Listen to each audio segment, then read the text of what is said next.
Hey everyone, in this show I'm going to be talking about the Olympic Games. Brisbane, I'm based in Brisbane. Brisbane won the rights, or I think it's called the rights, to host the Olympic Games in 2032. Great news. To be honest, everyone knew it was coming. But how does it affect property prices? How will it affect property prices in Brisbane? Is Brisbane now all of a sudden a boom town? Should everyone forget everywhere else in Australia and just buy in Brisbane? Is it going to boom, or is it not going to make that much of a difference? In this show, I'll talk about that. Do you want to achieve wealth and passive income through property investing? PK Gupta, host of Oz Property Investment Mastery, will help you achieve passive income by buying top 5% growth and positive cash flow property and building a portfolio using data without you wasting months of time doing research, spending weekends at inspections, or dropping $10,000 to $20,000 on buyer's agents each time. So if you are confused and overwhelmed by the amount of contradictory information available online and don't know where to start, then this show is for you. Now, every buyer's agent that is in Brisbane is now going to start spruiking the fact that you should buy in Brisbane. Boomtown, infrastructure, Olympic Games, da-da-da-da-da-da-da. In this video, I'll talk about 10 reasons why you should be a little bit more balanced, a little bit more circumspect, and a little bit more intelligent in your investment decisions, whether Brisbane is in fact going to boom or not. Okay. Point number one, and let's see if I can count as I go along. The first thing is that these Olympic Games in 2032, the International Olympic Committee has actually said that they're going to be a lighter touch. Okay, so in years gone by, like in Beijing, they built that nest of a stadium.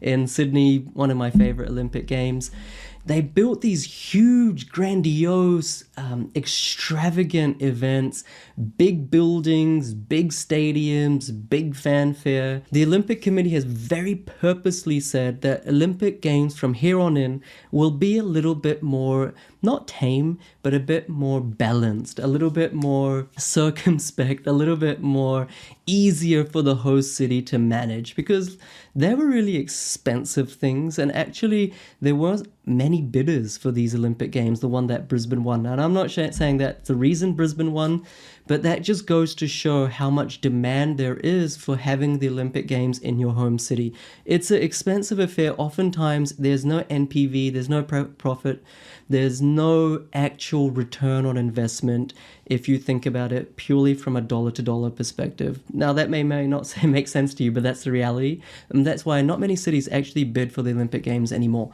But that's point number one. It's going to be a lighter Olympic Games. So don't expect infrastructure to go to the moon and back. That's not going to happen.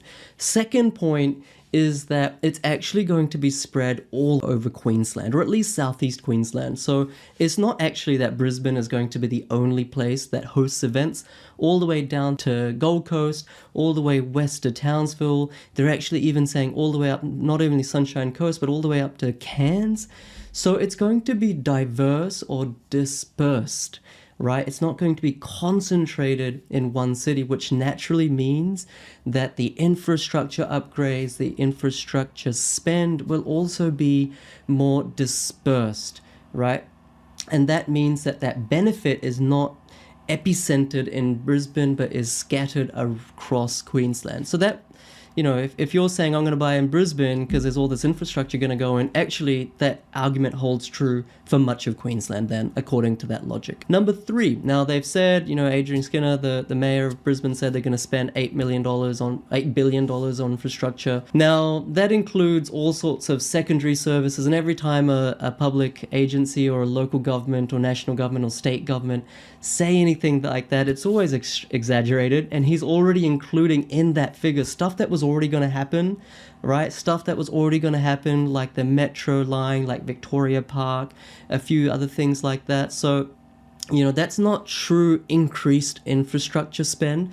And what's more, normally host cities are announced 6 years before, or around 6 years before the Olympic Games actually happen. This time it's announced, 2021? So 11 years before it's going to happen. So that infrastructure is more drip-fed over a course of many more years, okay? And much of that infrastructure could have happened anyway, but it's not going to be concentrated, that ingredient to really drive a boom. So that's something you really need to know. And number four, I think we're up to number four.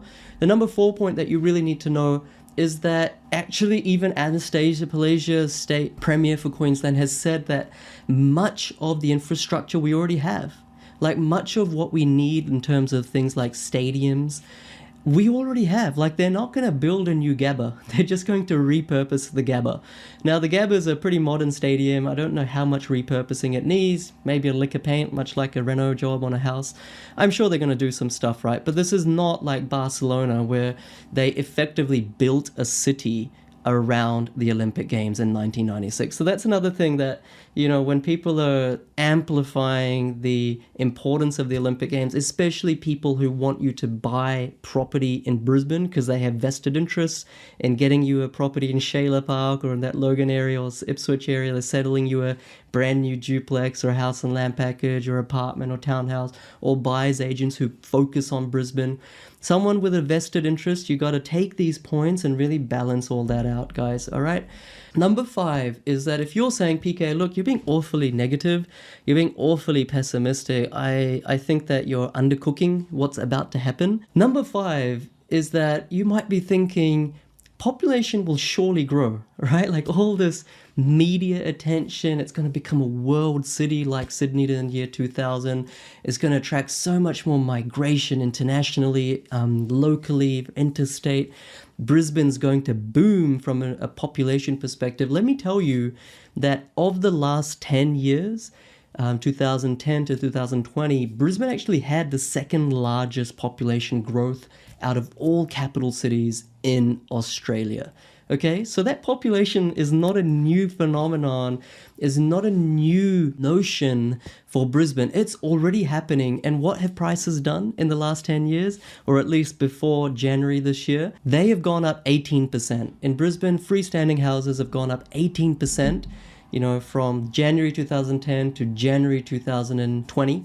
So meanwhile, population has gone up second highest out of all capital cities. So that shows that population and capital growth don't have a direct correlation. And in Brisbane, the key differential or the key variable factor is supply.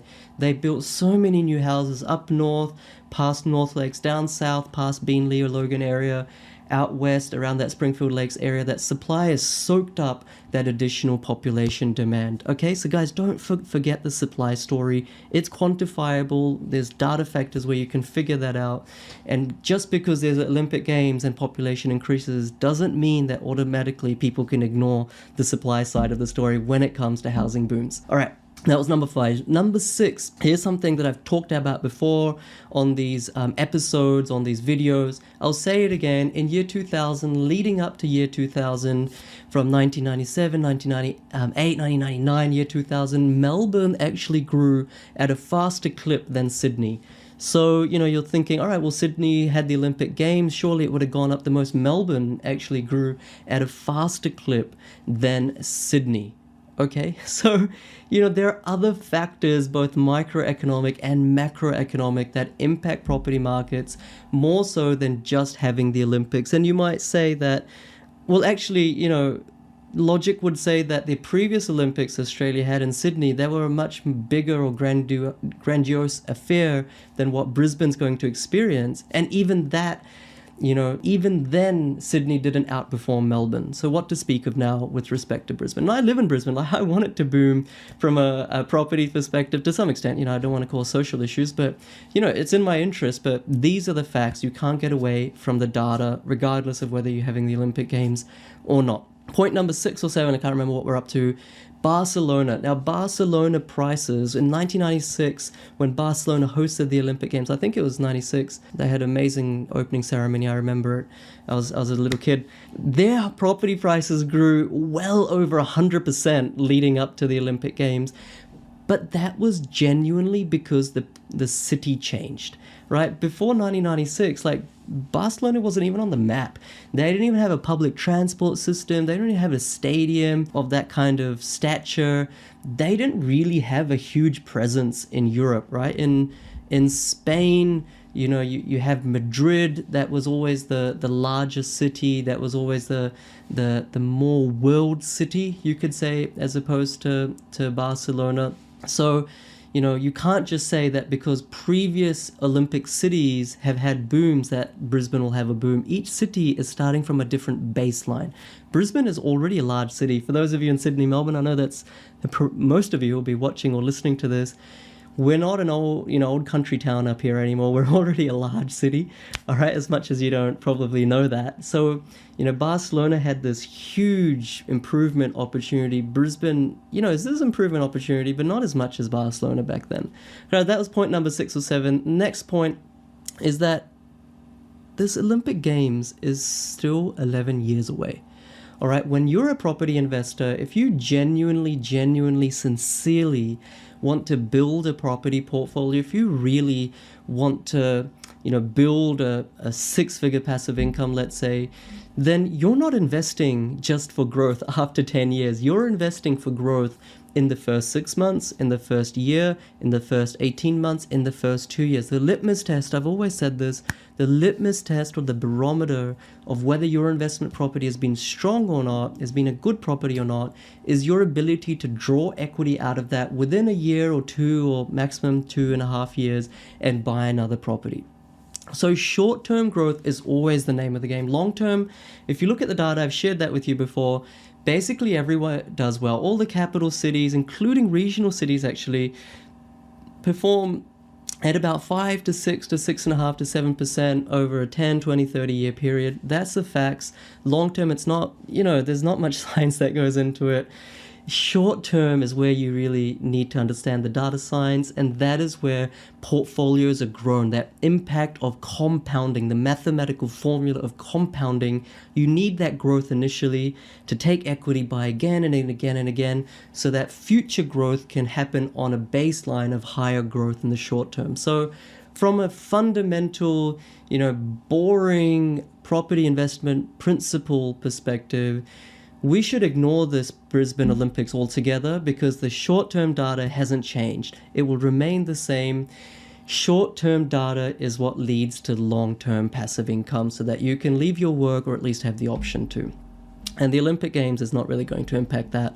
Where we're investing tomorrow hasn't changed because of the Olympic Games. Okay, so now point number, I think we're probably up to number 8, is that good suburbs where we're investing in right now for both short and long-term growth haven't changed. Like I just said that, right? So I'll give you an example. Like we did a lot of buying in Brisbane for those clients who are happy with neutral gearing or slightly negative.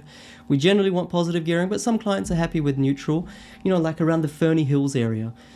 We've been buying a lot there, last year and also at the start of this year. We've basically stopped buying there now. It's all gone up about $100, $200, $250,000. That area, if we were still buying there today, we're still buying there tomorrow, we're still buying there next month. It's not like that area is going to grow any faster or slower just because the Olympic Games has been announced. All right, do you understand where I'm coming from here? So it's not like we're all of a sudden going to say, on the flip side as well, that, oh, look, yeah, it was a great idea to invest in Somerset, in Tasmania, let's say, which it is. It's already grown by 30% now, but clients have reaped the benefit. But you can go invest in Somerset in Tasmania. It's not like that all of a sudden is going to not grow or stop growing just because the Olympic Games has been announced in Brisbane. And all of a sudden you should say, all right, I'm going to ignore that money to be made in Somerset, or I'm going to ignore that money to be made in Geelong, or I'm going to ignore that money to be made in Adelaide, or I'm going to ignore that money to be made in Orange, and now I'm going to go to Logan, because the Olympic Games is going to happen. Like that's not advanced property investing, guys. The data hasn't changed, right? These long-term things have changed, but we want to make money in the short term. Hasn't really changed what we're doing much at all. So if anyone's watching this and was about to buy in Adelaide, or was about to buy in Newcastle, or was about to buy in Geelong, or was about to buy, I'm just making this up, Toowoomba or wherever, don't just all of a sudden pack up stumps and say, all right, guys, well, I'm not playing this game anymore. Let's go to Brisbane and let's just buy anywhere because Brisbane's going to boom. It's not going to happen. And then the last point, we're probably up to point 8 or 9 or 10 or something like that. Like, this is probably a little bit controversial, but like, seriously, who cares about the Olympic Games anyway?